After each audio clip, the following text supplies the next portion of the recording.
ಓಂ ನಮೋ ವೆಂಕಟೇಶಾಯ. ನಮಸ್ಕಾರ ಸ್ನೇಹಿತರೆ, ಪ್ರಮಿಳಾ ಟಾಕ್ಸ್ಗೆ ನಿಮಗೆಲ್ಲರಿಗೂ ಸ್ವಾಗತ. ಸ್ನೇಹಿತರೆ, ಹಿಂದೂ ಧರ್ಮದಲ್ಲಿ ಏಕಾದಶಿ ವ್ರತಕ್ಕೆ ಇರುವಂತಹ ಪ್ರಾಮುಖ್ಯತೆ ಅಷ್ಟು ಇಷ್ಟು ಅಲ್ಲ. 2026 ಮೇ ತಿಂಗಳು ವೈಶಾಖ ಮಾಸದಲ್ಲಿ ಬರುವ ಅಪರ ಏಕಾದಶಿಗೆ ಪ್ರತ್ಯೇಕವಾದ ವಿಶೇಷತೆ ಇದೆ. ಅಪರ ಅಂದರೆ ಅಪಾರವಾದ ಅಂತ ಅರ್ಥ. ಈ ದಿನ ಮಾಡುವಂತಹ ಪೂಜೆಗಳು, ಧ್ಯಾನಗಳು, ದಾನಗಳು ಅಪಾರವಾದ ಪುಣ್ಯ ಫಲಗಳನ್ನು ನೀಡ್ತವೆ ಅಂತ ಶಾಸ್ತ್ರಗಳ ಪ್ರಕಾರ ಅಪಾರವಾದ ನಂಬಿಕೆ ಇದೆ. ಪುರಾಣಗಳ ಪ್ರಕಾರ ಈ ಅಪರ ಏಕಾದಶಿಯನ್ನು ಆಚರಿಸಿದರೆ ಅಶ್ವಮೇಧ ಯಾಗವನ್ನು ಮಾಡಿದಷ್ಟು ಪುಣ್ಯ ಫಲಗಳು ನಮ್ಮದಾಗುತ್ತೆ ಅಂತ ಹೇಳ್ತಾರೆ. 2026 ಮೇ ತಿಂಗಳು ವೈಶಾಖ ಮಾಸದಲ್ಲಿ ಅಪರ ಏಕಾದಶಿ ಯಾವ ದಿನಾಂಕದಂದು ಬಂದಿದೆ, ಏಕಾದಶಿ ತಿಥಿ ಯಾವಾಗ ಪ್ರಾರಂಭವಾಗಿ ಯಾವಾಗ ಅಂತ್ಯವಾಗುತ್ತೆ, ಏಕಾದಶಿಯನ್ನು ನಾವು ಯಾವ ದಿನ ಆಚರಿಸ್ಕೊಳ್ಬೇಕು, ಹೇಗೆ ಆಚರಿಸ್ಕೋಬೇಕು, ನಿಯಮಗಳೇನು ಅನ್ನೋದನ್ನು ಈ ವಿಡಿಯೋದಲ್ಲಿ ವಿವರವಾಗಿ ತಿಳ್ಕೊಳ್ಳೋಣ. ಸ್ನೇಹಿತರೆ, ನೀವು ಇನ್ನೂ ನನ್ನ ಚಾನಲ್ನ ಸಬ್ಸ್ಕ್ರೈಬ್ ಮಾಡ್ಕೊಳ್ತೀರಾ ಇದ್ದರೆ ಸಬ್ಸ್ಕ್ರೈಬ್ ಮಾಡ್ಕೊಳ್ಳಿ, ಈ ವಿಡಿಯೋಗೊಂದು ಲೈಕ್ ಕೊಡಿ. ಸ್ನೇಹಿತರೆ, 2026 ಮೇ 12ನೇ ತಾರೀಕು ಮಂಗಳವಾರ ಮಧ್ಯಾಹ್ನ 2:52 ಏಕಾದಶಿ ತಿಥಿ ಆರಂಭವಾಗಿ ಮೇ 13ನೇ ತಾರೀಕು ಬುಧವಾರ ಮಧ್ಯಾಹ್ನ 1:29 ಇರುತ್ತೆ. ಸೂರ್ಯೋದಯ ಸಮಯವನ್ನು ಗಣನೆಗೆ ತೆಗೆದುಕೊಂಡು ಮೇ 13ನೇ ತಾರೀಕು ಬುಧವಾರ ಏಕಾದಶಿಯನ್ನು ನಾವು ಆಚರಿಸಬೇಕಾಗುತ್ತೆ. ಸ್ನೇಹಿತರೆ, ಮೇ 13ನೇ ತಾರೀಕು ಅಂದರೆ ನಾಳೆನೇ. ಸೊ ಯಾರೂ ಈ ಏಕಾದಶಿಯನ್ನು ಆಚರಿಸೋದನ್ನು ಮರಿಬೇಡಿ, ಮಿಸ್ ಮಾಡ್ಕೋಬೇಡಿ. ಈ ಏಕಾದಶಿಯನ್ನು ಆಚರಣೆ ಮಾಡೋದ್ರಿಂದ ಇಹಲೋಕದಲ್ಲಿ ಶಾಂತಿ, ನೆಮ್ಮದಿ, ಸಮೃದ್ಧಿ, ಭೋಗಭಾಗ್ಯಗಳು, ಅಷ್ಟೈಶ್ವರ್ಯಗಳು ಲಭಿಸುವುದಲ್ಲದೆ ಪರಲೋಕದಲ್ಲಿ ಮೋಕ್ಷ ಸಿಗುತ್ತೆ. ಬನ್ನಿ, ಹೇಗೆ ಪೂಜೆ ಮಾಡಬೇಕು, ಹೇಗೆ ಲಕ್ಷ್ಮೀನಾರಾಯಣರನ್ನು ಆರಾಧಿಸಬೇಕು ಅಂತ ನೋಡೋದಾದರೆ, ಸ್ನೇಹಿತರೆ, ಈ ದಿನ ಪೂಜೆಗೆ ಶುಭ ಸಮಯ ಬೆಳಗಿನ ಜಾವ 13ನೇ ತಾರೀಕು ಬುಧವಾರ ಬೆಳಗಿನ ಜಾವ 5:32 8:55 ಶುಭ ಸಮಯ ಇದೆ. ಈ ಸಮಯದಲ್ಲಿ ಮಾಡುವ ಪೂಜೆಗಳು ಆ ವೈಕುಂಠನಾಥನಿಗೆ ಸೇರುತ್ತೆ ಅಂತ ನಂಬಿಕೆ ಇದೆ. ನೀವು ಕೂಡ ಸಾಧ್ಯವಾದಷ್ಟು ಈ ಸಮಯದಲ್ಲೇ ಮಾಡ್ಕೊಳ್ಳಿ. ಬೆಳಗ್ಗೆ ಬೇಗ ಎದ್ದು ಮನೆಯೆಲ್ಲ ಸ್ವಚ್ಛ ಮಾಡಿಕೊಂಡು ಸ್ನಾನ ಮಾಡ್ಕೊಳ್ಳಿ. ಮನೆಯನ್ನು ಸ್ವಚ್ಛ ಮಾಡ್ಕೊಳ್ಳೋವಾಗ ಆ ನೀರಿನಲ್ಲಿ ಸ್ವಲ್ಪ ಉಪ್ಪು, ಸ್ವಲ್ಪ ಅರಿಶಿಣವನ್ನು ಹಾಕ್ಕೊಂಡು ಸ್ವಚ್ಛ ಮಾಡಿ. ನಂತರ ನೀವು ಸ್ನಾನ ಮಾಡುವಾಗ ಕೂಡ ಸ್ವಲ್ಪ ಅರಿಶಿಣವನ್ನು ಹಾಕ್ಕೊಂಡು ನೀರಿಗೆ ಸ್ನಾನ ಮಾಡಿದ್ರೆ ಒಳ್ಳೆಯದು. ನಂತರ ನೀವು ದೇವರ ಮನೆಯಲ್ಲಿ ಲಕ್ಷ್ಮೀ ವಿಷ್ಣುವಿನ ಫೋಟೋವನ್ನು ಇಟ್ಕೊಳ್ಳಿ. ಇಲ್ಲ ಆ ಫೋಟೋ ನಿಮ್ಮ ಹತ್ರ ಅಂತಂದರೆ ಲಕ್ಷ್ಮೀ ನಾರಾಯಣರ ಫೋಟೋ ಇಲ್ಲದೇ ಇರೋರು ಲಕ್ಷ್ಮೀ ವೆಂಕಟೇಶ್ವರ ಸ್ವಾಮಿ ಫೋಟೋವನ್ನು ಇಟ್ಕೊಂಡು ಪೂಜೆಯನ್ನು ಮಾಡ್ಕೋಬಹುದು, ಅಥವಾ ವಿಗ್ರಹ ಇದ್ದರೂ ಇಟ್ಕೋಬಹುದು. ನೈವೇದ್ಯಕ್ಕಾಗಿ ಹಾಲು, ಮೊಸರನ್ನ, ಪರಮಾನ್ನ ಮತ್ತು ಮೊಸರನ್ನವನ್ನು ಇಟ್ಕೋಬಹುದು. ಈ ದಿನ ನೀವು ಅಕ್ಕಿ ಹಿಟ್ಟಿನಿಂದ ದೀಪಗಳನ್ನು ಮಾಡಿಕೊಂಡು ಅದರಲ್ಲಿ ಬತ್ತಿ ಮತ್ತು ತುಪ್ಪವನ್ನು ಹಾಕಿ ಅಕ್ಕಿ ಹಿಟ್ಟಿನ ತುಪ್ಪದ ದೀಪವನ್ನು ಹಚ್ಚಿ ಬಹಳ ಶ್ರೇಷ್ಠ. ನಂತರ ನೀವು ನಿಮಗೆ ಯಾವ ಹೂವುಗಳು ಇರುತ್ತೋ ಆ ಹೂವುಗಳಿಂದ ದೇವರನ್ನು ಅಲಂಕಾರ ಮಾಡ್ಕೊಳ್ಳಿ, ಫೋಟೋ ಮತ್ತು ವಿಗ್ರಹವನ್ನು. ಆದರೆ ಮುಖ್ಯವಾಗಿ ತುಳಸಿ ಮಾಲೆ ಇರಲೇಬೇಕು. ತುಳಸಿ ದಳಗಳಿಂದ ನೀವು ಸ್ವಾಮಿಯನ್ನು ಅಷ್ಟೋತ್ತರಗಳನ್ನು ಹೇಳಿಕೊಂಡು ಅರ್ಚನೆಯನ್ನು ಮಾಡ್ಕೋಬೇಕು. ಆದರೆ ಯಾವುದೇ ಕಾರಣಕ್ಕೂ ಈ ದಿನ ತುಳಸಿ ಗಿಡದಿಂದ ತುಳಸಿಯನ್ನು ಕೀಳಬಾರ್ದು. ಹಿಂದಿನ ದಿನವೇ ತುಳಸಿಯನ್ನು ಕಿತ್ತು ಇಟ್ಕೋಬೇಕು.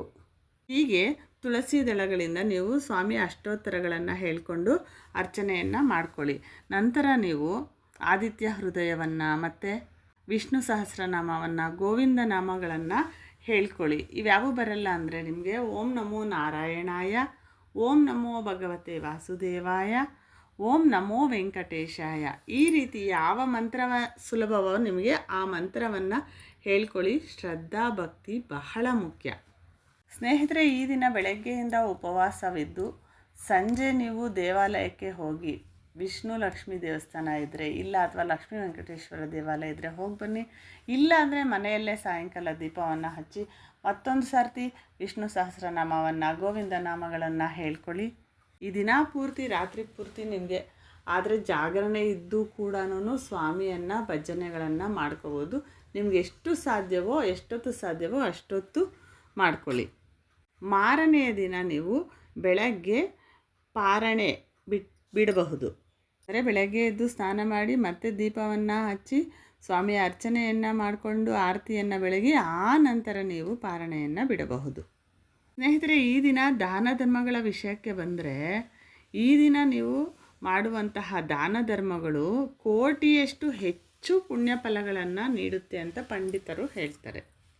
ಈ ದಿನ ವಸ್ತ್ರದಾನ ಮಾಡುವುದರಿಂದ ಪಿತೃದೇವತೆಗಳಿಗೆ ಆಶೀರ್ವಾದ ಕೂಡ ದೊರೆಯುತ್ತೆ. ಪಿತೃದೇವತೆಗಳ ಆಶೀರ್ವಾದ ಕೂಡ ನಮಗೆ ದೊರೆಯುತ್ತೆ ಅಂತ ಹೇಳ್ತಾರೆ. ಮುಖ್ಯವಾಗಿ ಹಸಿವಿನಿಂದ ಇರುವವರಿಗೆ ಅನ್ನದಾನ ಮಾಡಿದರೆ ಆ ಶ್ರೀಮನ್ ಮಹಾವಿಷ್ಣುವಿಗೆ ನೀವು ನೈವೇದ್ಯ ಇಟ್ಟಂತೆಯೇ ಸರಿ ಅಂತ ಹೇಳ್ತಾರೆ. ಹೌದು, ಹೊಟ್ಟೆ ತುಂಬಿರೋರಿಗಲ್ಲ, ಹೊಟ್ಟೆ ಹಸಿವಿರುವವರಿಗೆ ನಾವು ಅನ್ನದಾನವನ್ನು ಮಾಡಬೇಕು. ಈ ದಿನ ಬಹಳ ಮಂದಿ ಭಕ್ತರು ಗೋಮಾತೆಗೆ ಮೇವನ್ನು, ಪಕ್ಷಿಗಳಿಗೆ ಧಾನ್ಯಗಳನ್ನು ಮತ್ತು ನೀರನ್ನು ಇಡ್ತಾರೆ. ಈ ಪುಣ್ಯ ಕಾರ್ಯಗಳಿಂದ ಅವರು ಅಪಾರ ಪುಣ್ಯ ಫಲಗಳನ್ನು ಪಡೀತಾರೆ.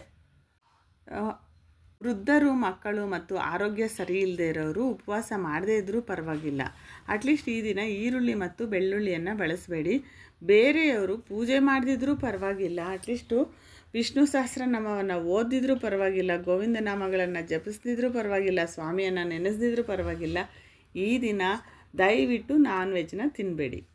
ಶ್ರದ್ಧಾಭಕ್ತಿಯಿಂದ ಪೂಜೆಯನ್ನು ಮಾಡ್ಕೊಳ್ಳೋರು ದಿನ ಪೂರ್ತಿ ಆದಷ್ಟು ನಿಮಗೆ ಎಷ್ಟು ಬಾರಿ ಸಾಧ್ಯವೋ ಅಷ್ಟು ಬಾರಿ ಸ್ವಾಮಿಯ ನಾಮವನ್ನು ಜಪ ಮಾಡಿ. ಹೆಣ್ಣುಮಕ್ಕಳು ಈ ದಿನ ತುಳಸಿ ಕಟ್ಟೆ ಮುಂದೆ ತುಪ್ಪದ ದೀಪವನ್ನು ಹಚ್ಚಿ. ಸ್ನೇಹಿತರೆ, ಯಾರು ಈ ಏಕಾದಶಿ ವ್ರತವನ್ನು ಆಚರಿಸೋದನ್ನು ಮಿಸ್ ಮಾಡ್ಕೋಬೇಡಿ. ಈ ದಿನ ಸ್ವಾಮಿಯನ್ನು ನೆನೆಯುವುದನ್ನು ಮಿಸ್ ಮಾಡ್ಕೋಬೇಡಿ. ಅಪರ ಏಕಾದಶಿ ವ್ರತವನ್ನು ಮಾಡುವುದರಿಂದ ಮನುಷ್ಯನಲ್ಲಿನ ಅಹಂಕಾರವನ್ನು ಸುಟ್ಟು ಭಸ್ಮ ಮಾಡುವುದಲ್ಲದೆ ಆಧ್ಯಾತ್ಮಿಕ ಮಾರ್ಗದಲ್ಲಿ ನಿಮ್ಮನ್ನು ನಡೆಸುತ್ತೆ. ಈ ದಿನ ನೀವು ಮಾಡುವ ಒಂದು ಚಿಕ್ಕ ಪೂಜೆ, ಧ್ಯಾನ, ಭಜನೆ, ದಾನ ಇವೆಲ್ಲವೂ ನಿಮಗೆ ಪುಣ್ಯ ಫಲಗಳನ್ನು ತಂದುಕೊಡುವುದಲ್ಲದೆ ದೈವ ಕೃಪೆಗೆ ಪಾತ್ರರಾಗ್ತೀರ. ಈ ದಿನ ಯಾರು ಶ್ರದ್ಧಾಭಕ್ತಿಯಿಂದ ನಿಯಮನಿಷ್ಠೆಗಳಿಂದ ಏಕಾದಶಿ ವ್ರತವನ್ನು ಆಚರಿಸ್ತಿರೋ ಅವರಿಗೆ ಲಕ್ಷ್ಮೀನಾರಾಯಣರ ಕೃಪಾ ಕಟಾಕ್ಷ ಲಭಿಸುತ್ತೆ. ಇಹಲೋಕ ಕೋರಿಕೆಗಳು ತೀರುವುದಲ್ಲದೆ ಮೋಕ್ಷ ಪ್ರಾಪ್ತಿಯಾಗುತ್ತೆ ಅಂತ ಪಂಡಿತರು ಹೇಳ್ತಾರೆ. ಸ್ನೇಹಿತರೆ, ಈ ದಿನ ನೀವೇನು ಮಾಡದಿದ್ರು ಕೊನೆಗೆ ನೀವು ಎಲ್ಲಾದ್ರೂ ವಿಷ್ಣು ಆಲಯಕ್ಕೆ ಅಥವಾ ವೆಂಕಟೇಶ್ವರ ಸ್ವಾಮಿ ಆಲಯಕ್ಕೆ ಹೋಗಿ ಸ್ವಾಮಿಯನ್ನು ದರ್ಶನ ಮಾಡ್ಕೊಂಡು ಬನ್ನಿ. ಇಷ್ಟು ಪ್ರಾಮುಖ್ಯತೆಯನ್ನು ಹೊಂದಿರುವಂತಹ ಈ ಏಕಾದಶಿ ವ್ರತದಂದು ದಯವಿಟ್ಟು ಸ್ವಾಮಿಯನ್ನು ಭಜಿಸಿ ಆರಾಧಿಸಿ. 2026 ಮೇ 13ನೇ ತಾರೀಕು ಬುಧವಾರ, ಅಂದರೆ ನಾಳೆನೇ ಈ ಪವಿತ್ರವಾದ ಏಕಾದಶಿ ತಿಥಿ ಸಮಯವನ್ನು ಮಿಸ್ ಮಾಡ್ಕೋಬೇಡಿ, ಸದ್ವಿನಿಯೋಗ ಮಾಡ್ಕೊಳ್ಳಿ ಅಂತ ಹಲವು ಪಂಡಿತರು ಸೂಚಿಸ್ತಾ ಇದ್ದಾರೆ.